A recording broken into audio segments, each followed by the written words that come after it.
news and current affairs, top stories of the day, business, sports, music, and entertainment. Dadalhin sa inyo ng mas pinaganda, mas pinalawak, mas pinalakas. Radyo Pilipinas.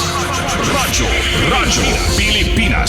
738 sa Metro Manila.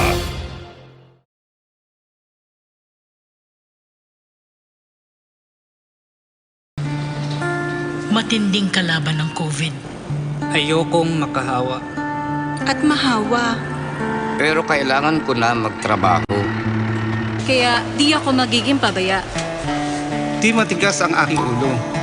Iingatan ko ang aking sarili. Para maingatan ang pamilya ko.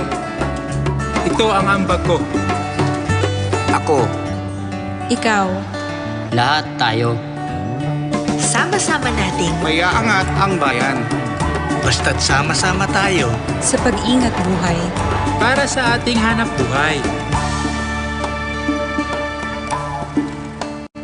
Mas hugas iwas.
Top stories of the day, business, sports, music, and entertainment. Dadalhin sa inyo ng mas pinaganda, mas pinalawak, mas pinalakas.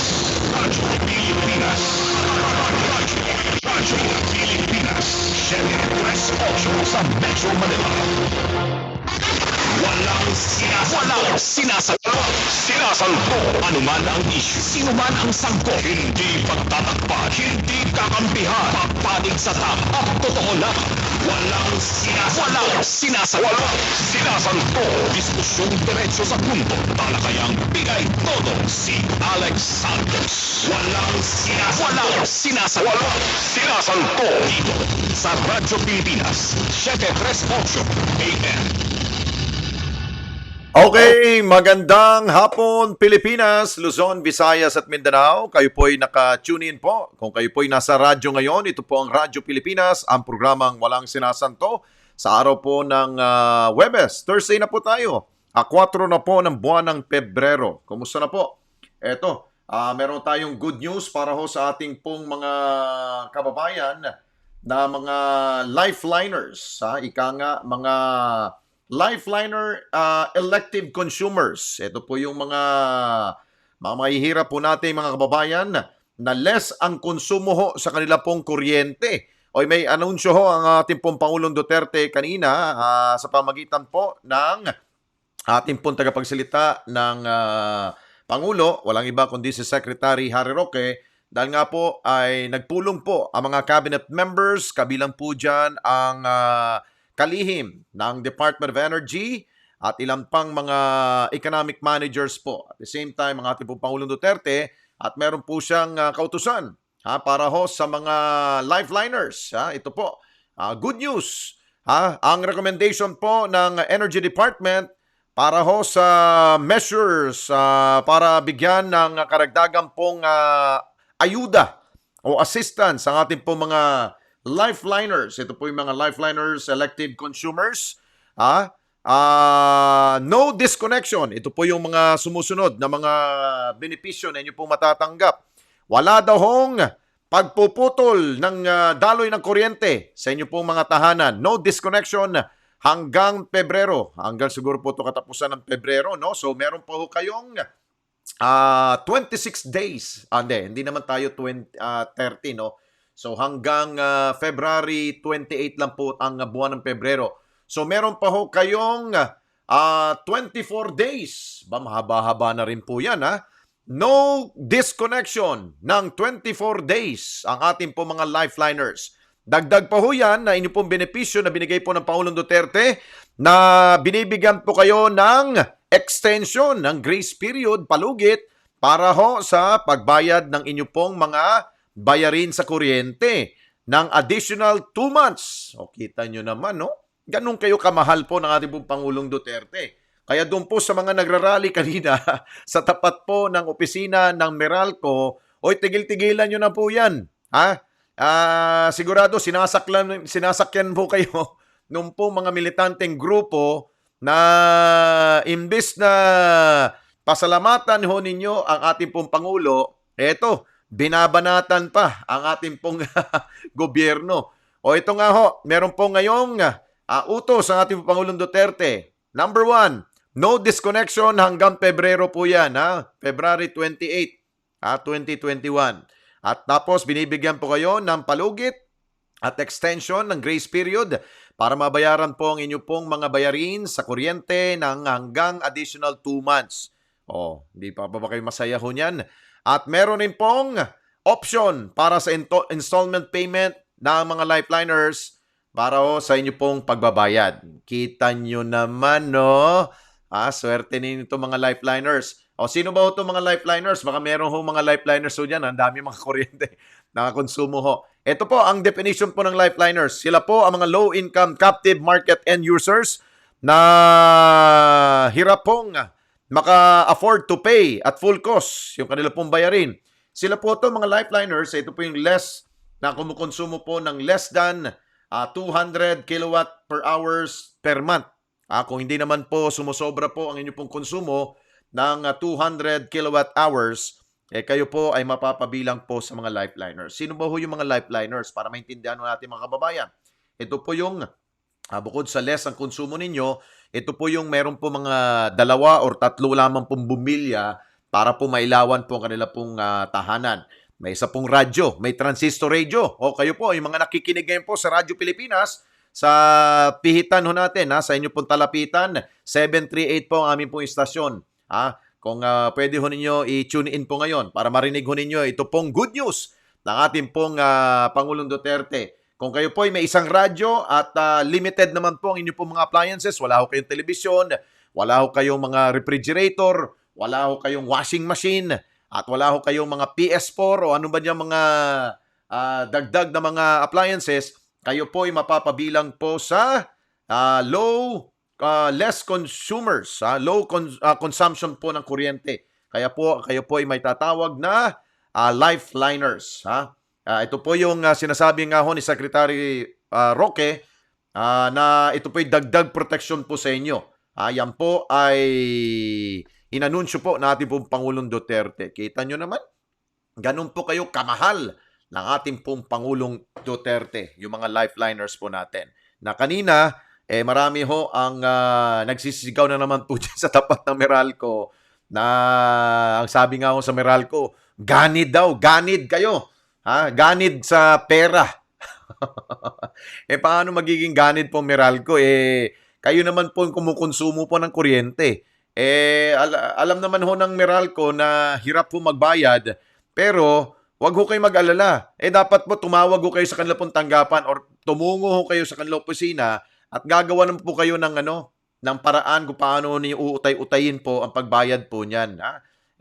Alam niyo naman po Meralco rin po, si Mr. Joe Zaldariaga, meron rin pong puso po yan. Alam ho nila na hirap po ang ating mga kababayan dulot po nitong pandemya na ito. Ang maganda lamang ho dyan, tumungo ho kayo sa kanila pong tanggapan at makiusap po kayo. Hindi yung mag-rally pa kayo, babanatan pa ninyo Meralco at atin po, idamay pa ninyo ang ating pong Pangulong Duterte, ang ating pong gobyerno dahil po dyan sa problema ninyo sa pagbayad.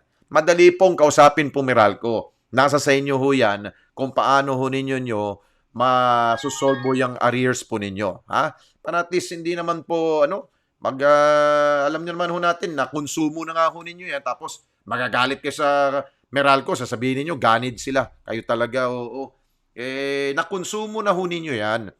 Ang importante, makiusap na lang ho kayo kung paano ho ninyo mababayaran po yan ang inyo pong nakonsumong kuryente. Okay, so yan po ang good news mula po sa ating pong Pangulong Duterte para ho sa ating pong mga lifeliners. Yun naman pong may kayang magbayad, magbayad na ho kayo. Okay, so ito, isa po sa ating gusto pong bigyan po ng update. Ito po nangyari pong ammonia leak dyan po sa lungsod ng Navotas, no? Kaya inibitan po natin, walang iba kundi ang tagapagsalita po ng Bureau of Fire Protection dito po sa NCR. Kaya nasa linya na ngayon po si Senior Inspector Ana Celoso. Siya po ang tagapagsalita po ng Bureau of Fire Protection NCR. Ma'am Ana, magandang hapon po sa inyo, ma'am. Yan. Magandang hapon po sa inyo, sir, at saka po sa inyo pong mga taga-subaybay. Okay. Siguro, ma'am, kaya po namin kayo pinatawag, gusto namin malaman, ano na po ba ang latest sa ginagawa pong investigasyon po ng BFP with regards po doon sa issue po ng ammonia leak dyan po sa Navotas po, ma'am. Go ahead, ma'am.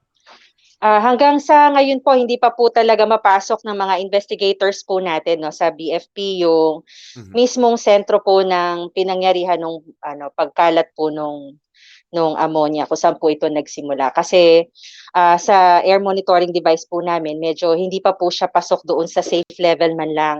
So makakapagsimula lang po tayo kung kahit man lang sana mababa po o within the safe level po yung ammonia level po doon sa site. Oho. So ano ibig sabihin? Hindi pa rin po ba bumababa yung amoy ng ammonia po dyan sa lugar? Opo, doon po mismo sa loob po ng planta, sir. Yung nakikita po dyan sa picture, di po ba, no? Medyo malaki-laki din ho naman yung area. Pero in so far as the residents, so yung areas po no, kung saan may mga nakatira po, okay na po doon. Safe level na po. Papunta na rin po sa zero yung karamihang part po nung residential area. Pero dyan po sa planta, kaya hindi ho tayo makapasok ng todo para ho sa investigators. Kailangan ho talaga safe level po. As in, close to zero man lang, yung 0% yung ammonia. Grabe po ba yung ibinuga po ng yung ammonia po dyan? Sobra po ba yung level? Kaya hindi ho tayo makapenetrate po, ma'am. At wala ho ba tayong parang, di ba meron naman kayong mga gear para at least Opo, SCBAs, opo. Apo, sir. Pero ganun pa man, sir, kung ma-share po natin yung isang video, sir, no? Sinusubukan pong isara po lahat po ng valves para po ma-discontinue na nga po yung supply ng ammonia. So malaking bagay po 'yon. Yung SCBA po kasi syempre para ho sa mga investigators, hindi ho magiging madali mangalkal kung nakasukbit ho sa kanila yung mga equipment po na yon. Plus, syempre po, kung makikita po sa video, no, yung makikita natin yung gas, mahirap po yon. Mahirap po nilang makita yung mga pwedeng maging lead po para po matukoy kung ano po yung posibleng pinagsimulan o pinagmulan nung pagkakaroon po ng Oho. At ngayon po, ma'am, based po dito sa paggalugad nyo sa lugar, May Kaya kailangan po talaga natin Opo. pagpasok po doon po siya. Opo. Okay, ma'am, napuputol po kayo, ma'am. Oo nga, Napuputol. sir. Ayun. Yes, sir. Ayun Okay. po. Opo, ini-ensure din po natin sana, sir, yung safety kasi ng ating mga investigators din po. Tama, tama. Oo, importante rin po yun, no? Okay, ma'am, doon po sa paggalugad po ng inyo po mga tao po dyan, bagamat hindi po tayo para makapenetrate, may sinasabi ko kanina po si Mayor Toby na meron po natagpuan pong isa pong dead body, isa daw hong electrician. Ano ibig sabihin nun? Ano hindi ho ba siya nakalabas? Parang ganon? Posible po, baka ganun nga po, sir. Baka kung siya po kasi ay nasa loob, no, hindi ho natin alam kung ano ho yung level ng ammonia yung posibleng na-inhale niya or baka may iba pa pong rason kung bakit ho siya hindi nakalabas. Oho. Okay, so far ngayon, ano na po ang latest po sa mga kabarangay, yung malapit po diyan sa mismong planta, safe na po ba? Wala na ho dapat ikabahala po mga kababayan natin. Opo. Opo, yun po yung magandang balita po sa insidente na to. In so far as yung mga residents po ang concerned, safe naman na ho para sa kanila. Ang kailangan na lang po talaga natin gawin sana, yung dun ho mismo sa loob ng planta, ma-clear na ho natin siya para makapagsimula na ho tayo ng investigation. Meantime po, nag-create na po this morning ng task force ang BFP para po sa mas mabilisang pagkakandak po ng investigation yan. Oho. As soon as pwede na ho tayong pumasok. Ano pong tawag doon sa task force ninyo, ma'am? Task force, ano ba yan? Task force ammonia? Simpleng task force lang po para doon sa incident po. Yung TP Marcelo Ice Plant. Ayun. At siguro ang gusto hong malaman ng taong bayan dito, ano ang cost, no? Yun ang importante siguro, ma'am. Opo. Hindi ho magiging madali ito para sa atin kasi ho, ito po ay isang chemical. So marami ho ring siyensya ang mai-involve po para po masabi talaga natin kung ano ho ba talaga yung pinaka naging sanhi para ho sa pagkakaroon ng spill na yan. Oho. Meron rin ho kayo nabanggit kanina, ma'am, na yun daw hong ammonia ay nahalo na daw to sa tubig. Tama po ba ho yun, ma'am? Oo po, kasi parang, yun nga po, yung humalo ho na yun sa tubig, kailangan din ho kasi nating i-monitor yun. Kaya ho yung mga contingents po natin from BFP, especially yung nasa fire district po ng BFP NCR, nandyan po sila, patuloy sila nagmo-monitor kasi yun hong humalo na ammonia sa tubig. Posible ho kasi siyang maging vapor ulit at gano'n na naman. So kung gas siya, di syempre makakasama na naman ho siya sa atin. So yun ho yung minomonitor din po, isa sa dalawang minomonitor ng mga bombero po natin. Plus tinitignan po nila kung paano po to safely mare-remove po dyan sa area na yan at ma-dispose po sila. Pag sinabi hong nahalo sa tubig, ibig sabihin yung leak ay patuloy pa rin po bang lumalabas? Parang may bumubulwak pa rin pong ammonia, parang ganon? Yeah, yun po yung kasi mula po nung operations kagabi, sir. Opo. Oho. So, kasi yung tubig na yun, sir, kung nahaluan na, di ba, umalo na ho yung ammonia dun sa tubig. Hindi pa ho kasi natin basta ma-dispose yan kung saan-saan dyan. So, kinokontrol ho natin yun na wag ho mapunta kung saan-saan lang yung tubig na yun na may ammonia. Hindi ho talaga siya pwedeng basta ma-drain sa ordinaryong mga drain ho natin sa bahay o dyan ho sa mga kanal. Hindi ho talaga pwede. Kailangan ho yan ma-monitor. So, Ayun. pinag-aaralan po ng BFP paano po siya maililipat o ma-dispose properly.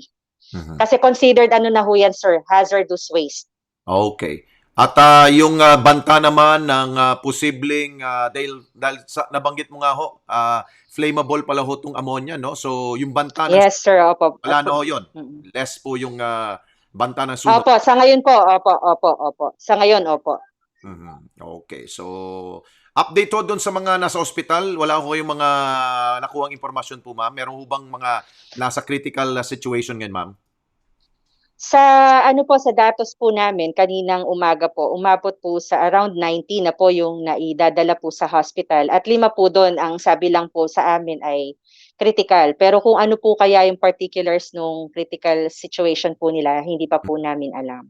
Okay, sige po. Ano pong panawagan na lang siguro ninyo, ma'am, sa mga meron ho mga planta na gumagamit po ng ammonia, lalo-lalo na po siguro gumagawa ng yelo. Ano po mga advice po sa kanila Opo. at mga pag-iingat na kailangan? Opo. Maliban po sa mga binibilin po ng Bureau of Fire Protection during fire safety inspection, sana po no yung regular maintenance po ng kanilang facilities ay talaga pong sundin nila. Although hindi na ho namin talaga 'to masyadong sakop. Tapos siguro maganda rin pong maisagawa din po nila yung drill po no para sa kanilang mga manggagawa no na kung sakaling magkakameron nga na ganitong mga insidente ulit, alam po din nila kung anong dapat nilang gawin, which is number one, mag-evacuate po talaga. Lisanin po talaga nila yung lugar at yung kung sino po yung mga technician or maintenance or engineers po nila. Makikita naman po natin siguro sa videos or sa pictures. Meron ho kasing mga control valves po yan para ho maisara, para makontrol ho yung supply at hindi na ho magtuloy-tuloy yung labas. Para naman ho sa mga residente, malaking bagay po yung makipag-cooperate sila agad sa LGU o kung sino pa man po mga responders na darating sa lugar para po agad nalisanin yung lugar. Kasi alam naman ho natin, gas leak po yan. No, wala ho tayong magawa para makontrol siya kung once na nakalabas na po siya. So, pag gano'n na insidente, umalis na po tayo hanggang sa doon sa lugar na hindi na ho natin naaamoy yung ammonia. Yun naman ho yung maganda sa ammonia kasi may amoy siya, alam natin na hindi siya dapat nating nai-inhale. Yun. Siguro, dagdagan siguro ho natin ang information dissemination nito, ma'am, no? Siguro per company na mga planta, mga cold storage, gumawa sila ng mga emergency plan siguro, ma'am, no? Kung paano ito. Yes, sir. Opo, yun. Emergency plan and yung drill po nila, no? Kasi baga, yun, ipapractice mo po nila kung ano yung nakasulat sa emergency plan in the event na magkaroon po ng mga chemical spill, hindi man po siya ammonia. By the way, ma'am, ito, panghuli kong tanong, meron ho bang pananagutan Yes, sir. ni may-ari ho? Hindi pa ho natin ma-ascertain yan, sir, kasi hanggang ngayon yung investigation, hindi ho natin alam kung paano nangyari ito. Opo. Okay. Mahirap pong matukoy ngayon. Sige po. Ma'am Ana, thank you so much for your time. Good luck po at ingat po kayo. Opo. Maraming salamat po, sir. Si Senior Inspector Ana Riza Celoso, tagapagsalita po ng Bureau of Fire Protection, dyan po sa National Capital Region. Yan po ang update po. So, dalawa na ho ang nasawi dyan po sa nangyari pong ammonia leak. At ang sabi nga na ho naman ni Mayor Toby Tiangco, bagamat ang kanya pong magulang may-ari ho niyan, ay tinutulungan na ho nila. Ginagawa na ho ng paraan na matulungan financially, support doon po sa mga naging biktima ho nito at hindi ho nila pababayaan. Yun ang maganda naman po kay Mayor Toby na handa po silang tumugon sa pangangailangan po doon po sa mga naging apektado ho dito sa ammonia leak. Okay, with that, pag-uusapan din po natin today, bukod po dyan sa issue po, hindi naman issue, ito po yung update po sa nangyari po ammonia leak po dyan sa Navotas. Pag-usapan din po natin ang pagbabakuna ng ating po mga medical workers dyan po sa East Avenue Medical Center. Makakasama po natin ang direktor na naturang pong government hospital.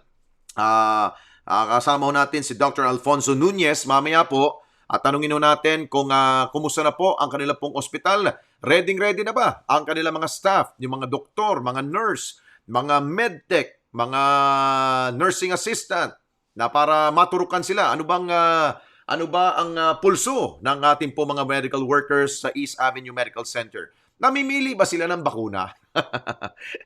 Hindi naman masama mamili, no? Hindi naman masama maging choosy. Pero ano ba ho ang kanila pong kagustuhan? At marami bang gusto magpabakuna sa kanila? Dahil nga, nasa priority list po ang mga medical workers po natin. Also later, ay pag-usapan natin itong usapin na wala daw hong kampanya. Walang face-to-face campaign na mangyari ho sa darating pong Nobyembre this year. Dahil nga ho, magsisimula na po ang kampanya ho niyan hanggang sa Mayo 2022. Malapit-lapit na kasi pong eleksyon. Payag ba ho kayo na walang face-to-face campaign? Yung kayang tanong natin na wala rin po bang face-to-face voting? Imposible naman siguro po yun, no? Pwede kayang gawin na lamang po ang botohan through email or via mail.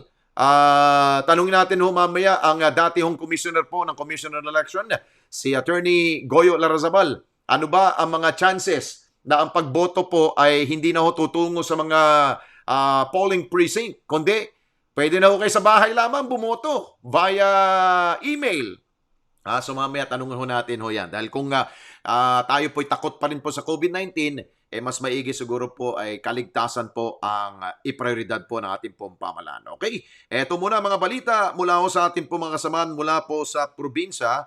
Unahin natin ang balita mula sa, asa na ba IB? Napuno na yung listahan ko dito. Asa na yung mga reports? Nawala na dito. Eto, mula ho sa Pangasinan. Ito, edad 17 pababa at 86 years old pataas, mga buntis, may severe allergy at immunocompromised. Hindi kasama daw sa may bibigyan ng bakuna. Ayon po yan sa Pangasinan Health Office. Naku, ganun ba? Detalye mula kay Leslie Jimeno. Leslie, go! Radyo Pilipinas. Radyo Pilipinas. Report. Kaya ni Dr. Ana Teresa de Guzman, Provincial Health Officer ng Pangasinan, na hindi mabibigyan ng bakuna kontra COVID-19 ang mga individual na nasa edad 17 pababa at 86 anyos pataas, pero hindi ng mga buntis may severe allergy at may immunocompromised gaya ng cancer at HIV. Alam nito na mga mabibigyan ng mga bakuna eligible population ay mga years sa private hospital facility, public workers, RH, city office, provincial health of workers, and contact workers, mga barangay, constant bawat barangay. Sa national agency kasi ay ang mga nilang WD, doctor, nurse, department,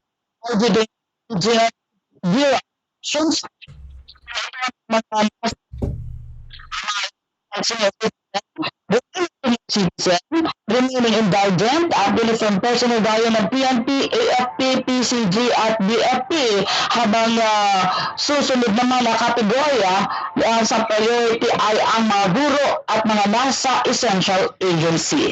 Malipad tayo Pangasinan, Leslie Jimeno, Radyo Pilipinas. Okay, maraming salamat sa iyo, Leslie Jimeno, mula po dyan sa Pangasinan. Okay, sunod doon natin, tungkol pa rin po to sa COVID-19. Dako tayo ng Mindanao muna. Kampo daw ng pulis sa Sulu, isinailalim sa partial lockdown matapos samaan po ng COVID-19 ang 12 pong mga pulis ho doon. Detalye mula kay Nasra Ani. Nasra, go ahead. Radyo Pilipinas. Radyo Pilipinas. Report.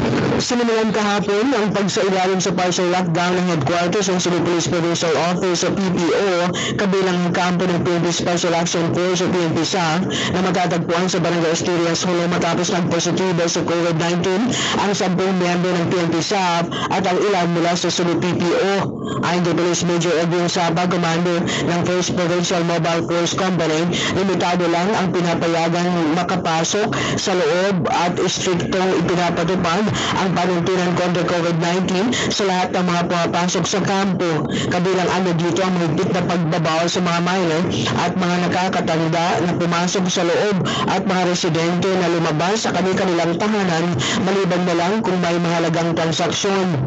Pinagbawalan din muna ay naman kay Police Major Joseph Severino, Deputy Commander ng Selang Special Action Battalion ng PNP SAF, pati lahat ng sports activities sa loob ng kampo. Ang lahat ng ito nila ay base na rin sa direktiba ni Police Colonel Michael Bohan Jr., Provincial Director ng Cebu PPO upang maiwasan ang pagkalat ng nakamamatay na sakit.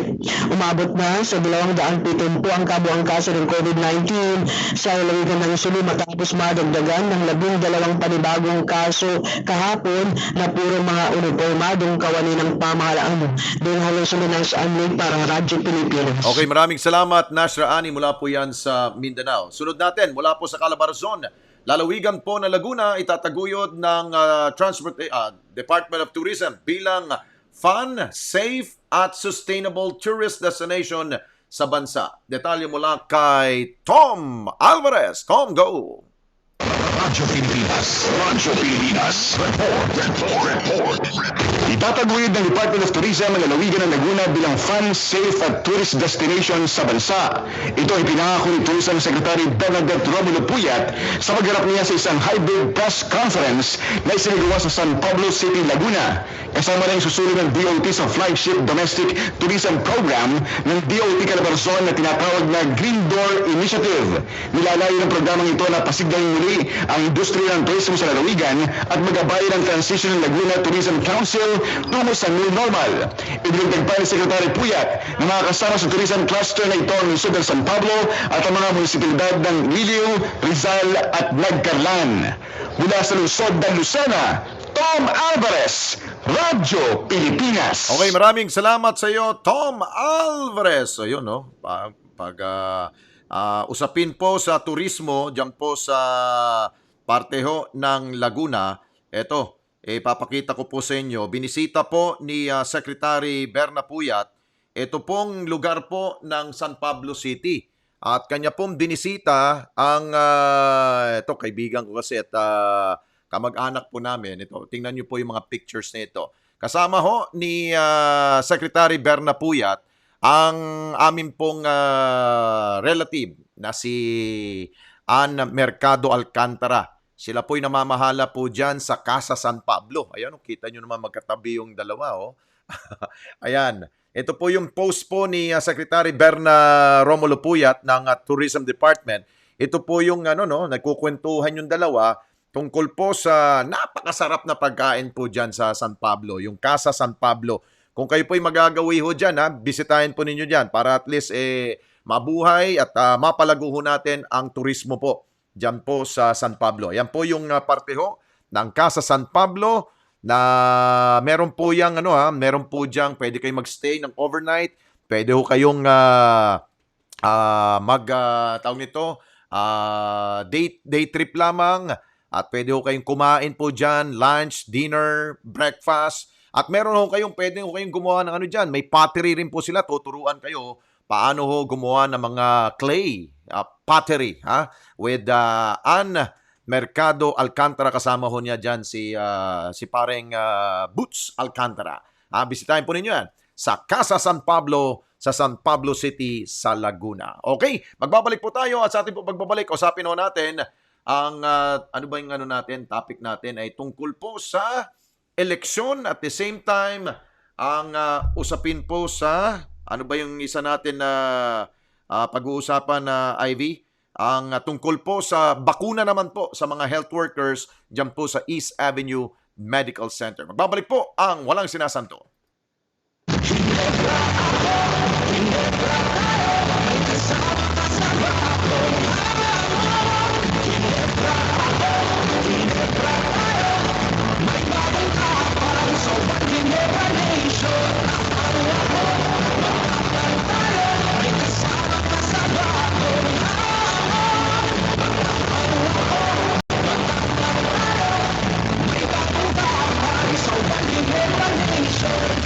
Alam niyo bang bawal magkabit ng antena sa ilalim o malapit sa linya ng kuryente dahil maaari kayong makuryente? Lubhang mapanganib yan dahil ang mismong pagtatayo ng bahay o anumang istruktura sa ilalim o malapit sa linya o tore ng kuryente ay pinagbabawal din. May kaukulang parusa ang paglabag nito. Kasama na ang pagkakakulong ng hanggang 12 taon at may multa din na hindi bababa sa 50,000 pesos. Makipagtulungan upang mapanatiling tuloy-tuloy ang daloy ng kuryente sa inyong lugar at saan man sa bansa.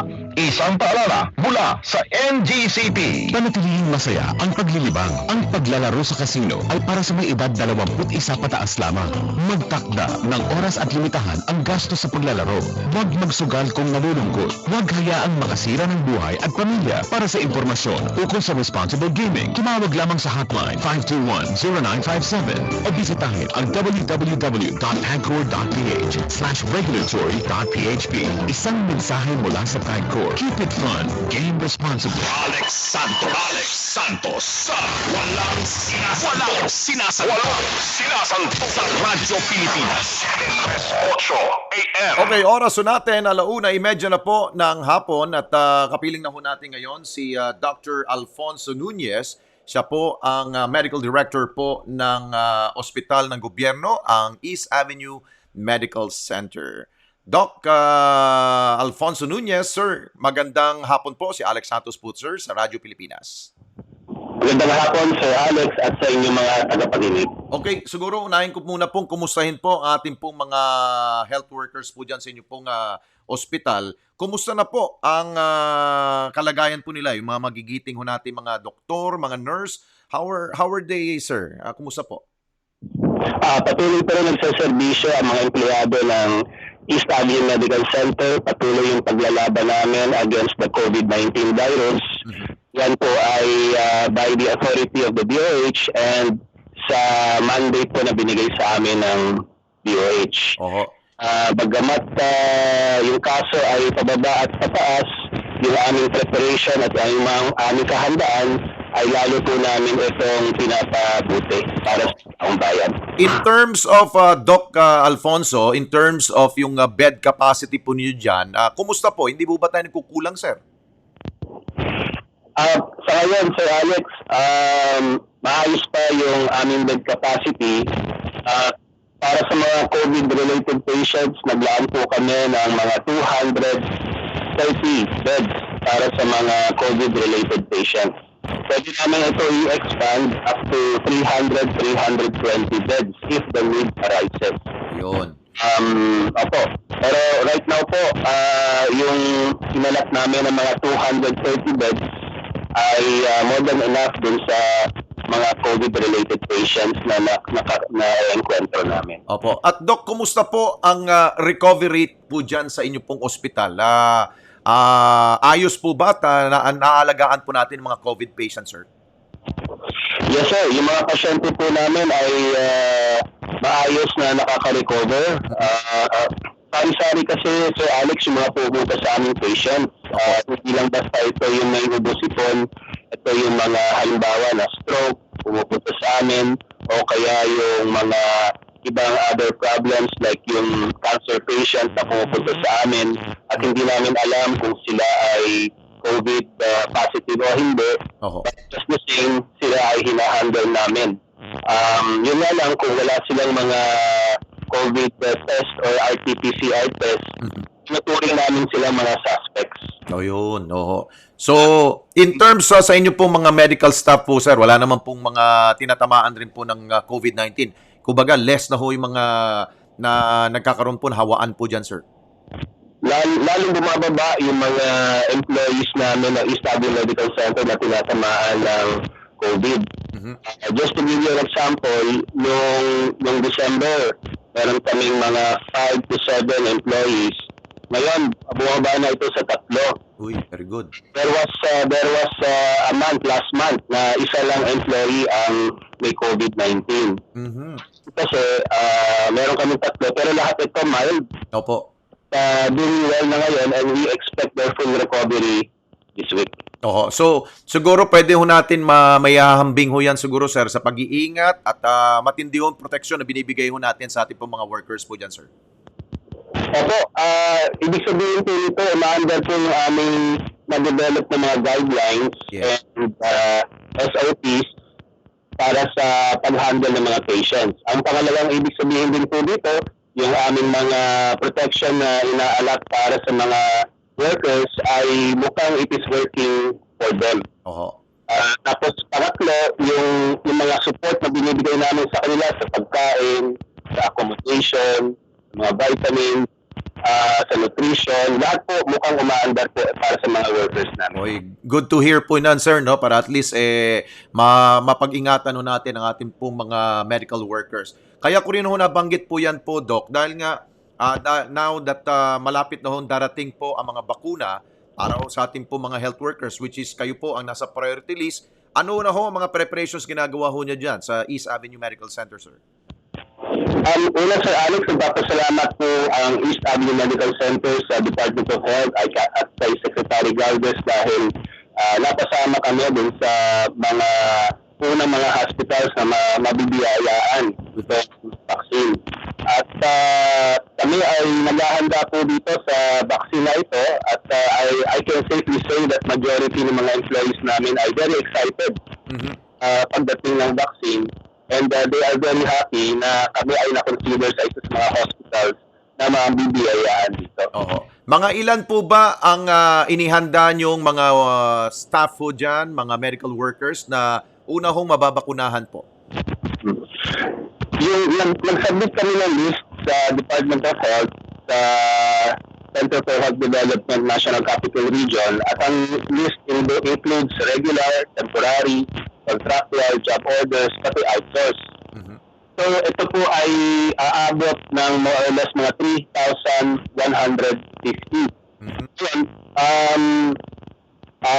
Maaari namin dagdagan ito kasi malapit na mag-umpisa yung mga medical interns mag-face-to-face training. Okay. Mataas po ito at dinagdagan po namin yung request namin from 350. Ngayon ang request po namin is 3,150. Ngayon ang request po namin is 3,330. Ayun, nadagdagan ng ng more than 100. Dahil po ba, Doc, yung mga magpa-practicum, ibig sabihin nun, ang tawag nun, yung sa mga medical schools, kasama ba yun? Sa medical schools, Sir Alex, hindi po sila kasama, pero meron yung tinatawag na postgraduate internship. Ayun. Oho. Sa medical center, meron po kaming programang ganyan. Oho. Ito po yung internship. Ito po yung 1 year na immersion ng isang medical student after graduation, isang health facility bago siya kumuha ng board exam. Ayun. Ang programa nun at kami ang host, nagkataon po ng 2020 na itigil po ito. Oho. Pero itong 2021, naghahanda kami na baka sila ay manumbalik sa kanilang medical training. Isasama namin sila sa vaccination. Pero yan po ba'y kailangan po meron silang mga pipirmahan po, mga waiver, sir, para at least kung ano man mangyari, wala hong pananagutan po dyan ang inyong pong ospital? Actually, Sir Alex, pinaghahandaan namin first of all yung advocacy na yung vaccine ay nakakabuti. Tapos pinaghahandaan namin yung counseling. Kung meron silang mga alinlangan, questions, may sasagot dito. And then last yung consent. Yung consent po kasi, ito po ay kukunin just before ibigay yung vaccine. Ito po yung plano namin. Oho. By the way, Doc, nagsagawa ba ho kayo dyan ng survey kung ano bang mas maiging bakuna para ho sa inyong mga staff dyan, sir? Truthfully, Sir Alex, hindi kami nag-survey kasi under the DOH kami, yung guidance ng DOH at yung priority ng DOH ang pinaka-lead namin kung ano po ang magiging directions ng East Avenue patungkol sa vaccine na ibibigay sa amin. Oo, so ibig sabihin, kung ano ibibigay lang ng DOH, talagang openly tatanggapin lang po ninyo, sir? Opo, at handa naman kami sa mga specific conditions for that vaccine. Oo. So far, ano pong mga areas po na gagawin ho ninyo? Dahil yung tulad po ng PGH, meron na po sila mga areas na pinaghahandaan para doon po gagawin po ang vaccination rollout. Kayo po dyan, sir, saan pong area, sir? Pansamantala, naglaan kami ng isang wing para sa vaccination activity. Yung ngayon, ito yung regular patient wing saan pwedeng mag-admit ng around 50 to 60 regular patients. Ito ay ibabakante namin para dito gagawin ang lahat ng vaccination activity. Nakaset up po ito na parang regular ward kung saan may kama, may mga monitoring equipment, may mga emergency medicines, at dito namin i-house yung mga employees na na-vaccinate na for monitoring and observation. Oho. What's your opinion, Doc? Ito gusto ko lang pong tanungin sa inyo. Dahil nga, para ho manumbalik po yung confidence ng ating po mga kababayan sa bakuna, pwede bang sabihin na ang mga medical workers, dahil kayo ho yung unang mababakunahan, kayo ba'y pwede ho ang magiging lead ho dito to become an example or model para at least masabi na ligtas po ang mga bakuna na ibibigay ng gobyerno? dahil kami ang na-assign ng mga unang hospital na mabibigyan, mukhang ganun nga po ang magiging pangyayari.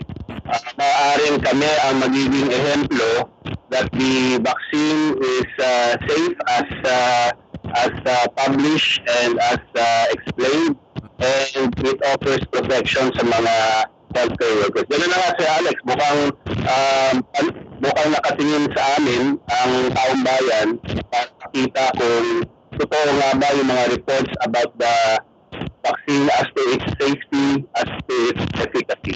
Ayun. Okay. Siguro, panghuli po, Doc, ano po ang inyo pong mensahe sa mga would-be patients po na pupunta ho sa inyo pong ospital sa East Avenue Medical Center? Baka meron ho silang dapat pong alalahanin when they enter your hospital, sir. Go ahead, sir.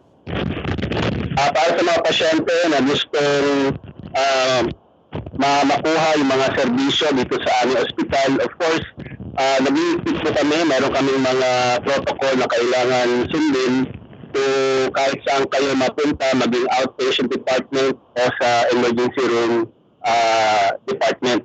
Ang aming hinilang na kayo po ay sumunod dito dahil ito ay para sa inyong kapakanan at ito rin ay para sa kapakanan, safety and protection na aming mga health workers. Sabihin niyo lang po ang totoo, kung ano po yung nararamdaman niyo, at kami na lang po ang siyang magbibigay ng kaukulang advice o lunas kung saan kayo pupunta at kung ano ang gagawin po sa inyo. By the way, Doc, ang inyo pong ospital ay normal na ho ba? Tumatanggap na ho kayo ng mga non-COVID patients po ba, sir? Yes, Sir Alex. Yung aming outpatient department ay balik na sa regular operations. Hindi naman siya nagsara yung aming outpatient during the 2020 pandemic. Nag-scale down pero hindi po nagsara. Ngayon, binabalik po namin ang lahat ng normal operations ng non-COVID para yung mga pasyente na nakaligtaan, ika nga, yung kanilang sarili na magpagamot o magpagaling, pwede namin tugunan ito ulit.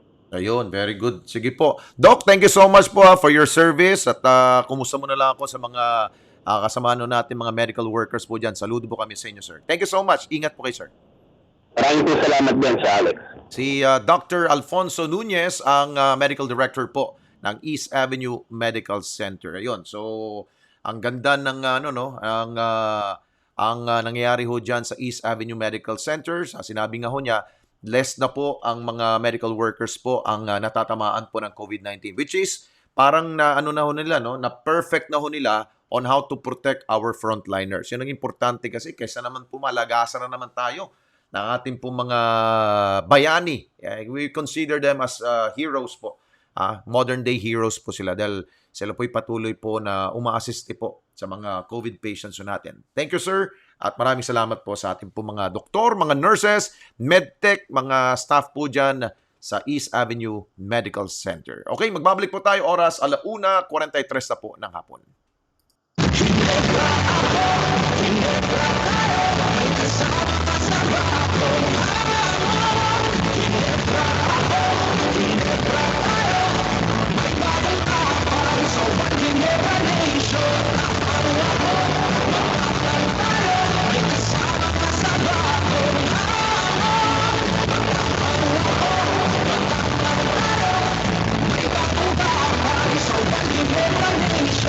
Responsibly. Panatilihing masaya ang paglilibang. Ang paglalaro sa casino ay para sa may edad 21 pataas lamang.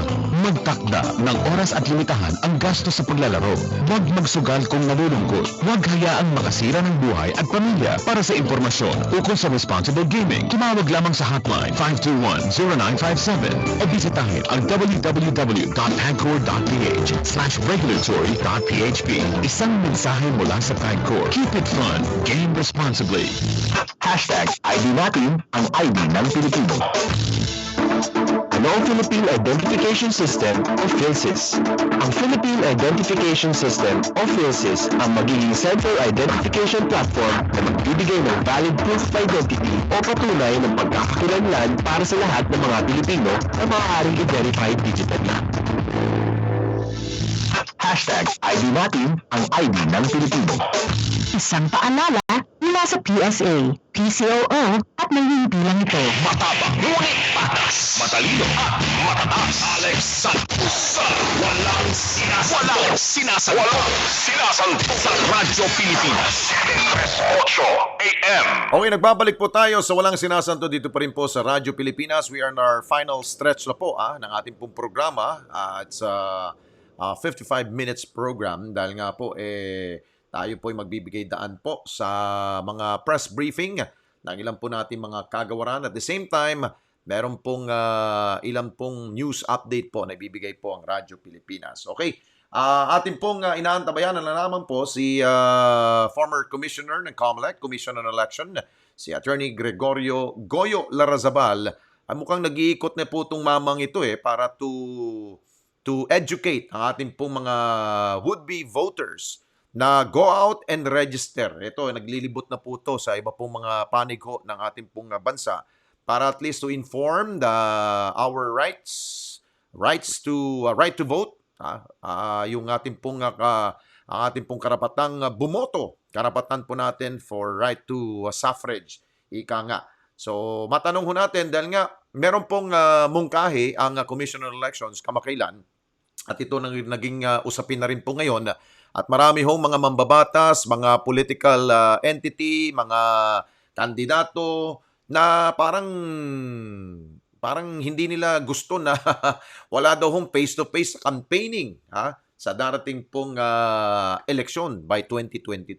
Kaya hingi ho tayo ng saloobin at siguro expert thoughts ng ating pong mga kilala hong matagal na ho sa larangan po ng halalan. Walang iba kundi si former Commissioner Attorney Gregorio Goyo Larrazabal. Attorney, Commissioner, good afternoon, sir. Maayong hapon. Buenas tardes. Buenas tardes, may hapon. Hello from Zamboanga. Oo. Bakit ka ba nandyan sa Zamboanga ngayon, Commissioner? Well, di ba, sulti man ko na we're trying to encourage more people to register and vote. Register as voters, diba? So, ang best way to do it is go to the ground para magstorya ng mga tao, mga stakeholders, local media, mga influencers, to encourage them to register and vote, register as voters, diba? So far, okay. Very, very enthusiastic. Ano ba, meron talaga silang concern sa health protocols, sa pandemya, pero by next week, I'm going to write about anong mga possible solutions na to encourage people to register safely. So hopefully, pakinggan nila ng COMELEC at saka ma-implement nila. Commissioner, ano bang target natin na dapat makapag-register po ay yung mga ating mga kababayan? Ilan ba hong dagdag ang kailangan ho natin? Okay, normally, ang dagdag na botante is about 10 to 15% per cycle. So dapat at least 6 million new applicants for registration by September 30, 2021. Ang problema lang is, until now, basically, 1 million lang nag-register. So, sobrang baba yan compared to the target. In fact, yung sa Metro Manila, nag-register is like less than 10,000, 7,000 lang yata nag-register. From September to December, sobrang baba yan. Sobrang baba. So, itong ginagawa ninyo is more on education at hinikayat talaga para mag-register sila. Pero meron kasing hadlang, no? Itong COVID-19 talaga, Commissioner. That's why, that's what we're doing is we're trying to find ways to encourage them to register safely. Di ba kasi, sabi na, takot kami kasi may pandemya. Sabi ko sa kanila, di ba, pumupunta na kayo sa bangko, pumupunta na kayo sa supermarket. Oo nga naman. Pero hindi kayo makapunta sa COMELEC office, parang mali, di ba? Oo nga. So, anong sagot nila? Tumatawa lang, kumakamot sa ulo. Oo nga, no? Sasabihin ko, di ba? Sinasabi ko sa iba, yung sa mga babae, kung may manliligaw kayo sa inyo ngayon, kasi malapit ang Valentine's, unang tanong nyo, registered voter ka na. Kung hindi, busted mo na yan. Dapat the first requirement kung may mangliligaw sa'yo, check mo, registered voter ba ako? Kung hindi, wala na yan. Pass. pass na yan. Oho. At Commissioner, kaya rin namin kayo pinatawag ho dahil ito na, matinding usapin at marami na hong reaksyon ng ating po mga would-be candidates, mga dati na hong elected officials ngayon. Sabi nila, yung sabi ng COMELEC na wala daw face-to-face campaigning. Okay ba ho yun? Walang kampanya na harap-harapan? Ay, hindi nangyari yun. Imposible yun. Oo nga. Hindi na, walang face-to-face campaigning. Hindi. Pwede, kasi sasabihin ng mga katao, pwede kang pumunta sa mga fast food places na may mga tao, pero hindi ka, for example, pupunta ka sa restaurant, may makita kang supporter, kakausapin mo, sasabihin mo, nagkakampanya yun, no? Nag-face-to-face campaigning yan. That can be away yun, di ba? So, akin lang, yung maganda yan is, you follow health protocols to ensure safety of the people. Meaning, for example, kung isang kandidato mag-rally siya sa isang stadium, ang capacity is 1,000, dapat 30% lang ang pwedeng pumasok. So, hindi na pwede magsisikan pa rin sa dinas yan, di ba? Tama. You follow health protocols, may kampanya pa rin. It's impossible na walang face-to-face. Imposible yan. Imposible implement, imposible pag-monitor yan. So, pwede yung limit na number of participants sa rallies at saka mga campaign circuits. Pero, banning face-to-face campaign, imposible yan. Oho. Imposible yan. Oho. Pati marami rin na nagsasabi, lalo na po yung mga walang kakayahan in terms of makinarya, walang pera. Pag online at through advertisement, wala silang kakayahan. Baka matalo sila. Ito siya. Elections is a democratic process. Democracy requires that you have to make it accessible to everybody. The fact that limitahan mo yung access sa mga tao, yung mga kandidato sa mga tao, that's already bawal. Kasi you're making them spend maski ayaw na lang mag-gumastos, diba? So, dapat yan, if you make a limit as to the number of face-to-face, yung mga mag-participate sa rally, limit lang ng mga tao. Ito ko the ATF, ito ko the DOH, anong maganda. Pero, sinasabi ko, paulit, hindi pwedeng i-implement yung banning of face-to-face campaigns. Hindi pwede yan, as in, imposible. Oo. And kung ito yung mga suggestion po ng COMELEC, what if kung sabihin nila na ang voting rin po ay no face-to-face voting? Malabo rin mangyari siguro yun, no? Ay, malabo mangyari yun. Dapat yan, the COMELEC, alam ko plano pa lang yan eh. So, COMELEC should talk with the DOH, the ATF. Yeah. Follow, for example, di ba, kung may event ngayon, dapat, or may restaurant, dapat 30% seating capacity. Same. Yeah. So, yung bang dati hong binabanggit to ninyo, Commissioner, na we can allow voting via mail, okay ba ho yun? Tingin ko, mahirap yun kasi maraming nagreklamo about the process of mail-in voting. Pero, just because sinasabi lang mahirap, they stop talking more. They should continue discussing it para mahanapan ng paraan para ma-implement yan. Maski hindi sa 2022, baka sa 2025. Ayun. Dahil nga, kung hindi pa ma-roll out ang vaccination sa buong voters population, baka matatakot naman sila lumabas sa mga polling precinct. Di ba, Commissioner? Dapat yan, hanapan na lang solusyon para hindi masyadong magdugtog saan ng mga tao.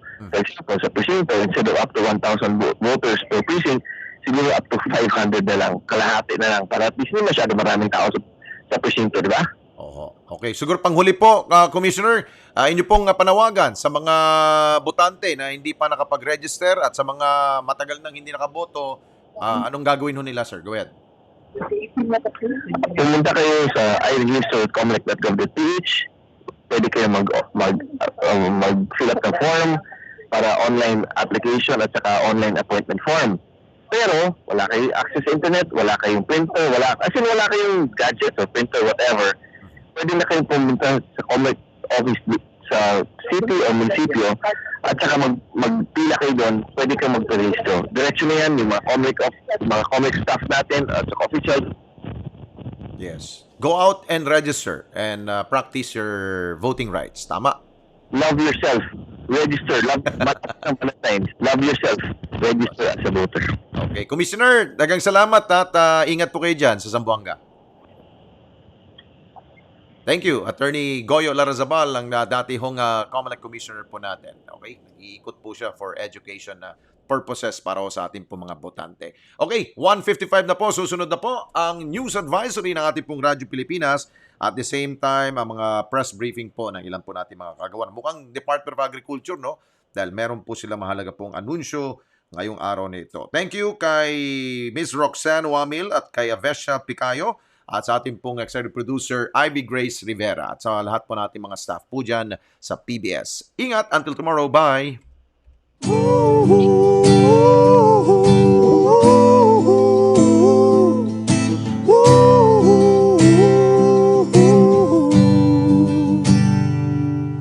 Di ka umaatras sa sakit na marahas.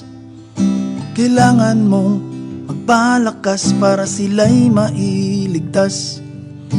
Buwis ang iyong buhay, handang matanggap pag ika'y mamatay. Asawa't anak na hindi masilayan, pamilya mong iiwang luhaan. Masdan nyo ang mundo,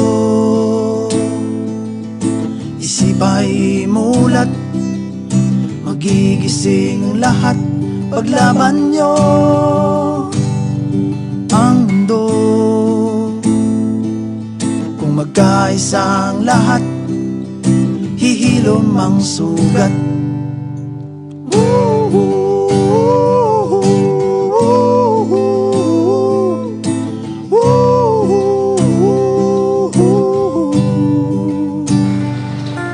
Matinding kalaban ng COVID. Ayokong makahawa. At mahawa. Pero kailangan ko na magtrabaho. Kaya di ako magiging pabaya. Di matigas ang aking ulo. Iingatan ko ang aking sarili. Para maingatan ang pamilya ko. Ito ang ambag ko. Ako, Ikaw. lahat tayo. Sama-sama nating Mayaangat ang bayan. Basta't sama-sama tayo. Sa pag-ingat buhay. Para sa ating hanap buhay. Mas hugas iwas. Higit sa pagbabalita, masusing investigasyon. Kung kailangan ng paglilinaw, talakayang napapanahon. Sa pagkalap ng istorya, sumusugod sa aksyon. At sa ngala ng katotohanan, matapang na paglalahad na may kagyat na solusyon. Bendijo, Querer, Santos, Tulfo, Sanib Puwersa para sa dekalibreng balitaan sa Ulat Bayan. Bigyang linaw ang mga opisyal na pahayag ng pamahalaan. Hanapin ang source, maging maagap sa pagkalat ng balita. Magbantay, ang mga pinuno ay may pananagutan sa taong bayan. Sa kabila ng panganib, higit na mananaig ang pagtupad sa tungkulin. Ang pagbibigay ng impormasyong tapat at wasto ay bahagi ng ating serbisyo publiko. Sila ang mga magigiting na mamamahayag na inyong pinagkakatiwalaan.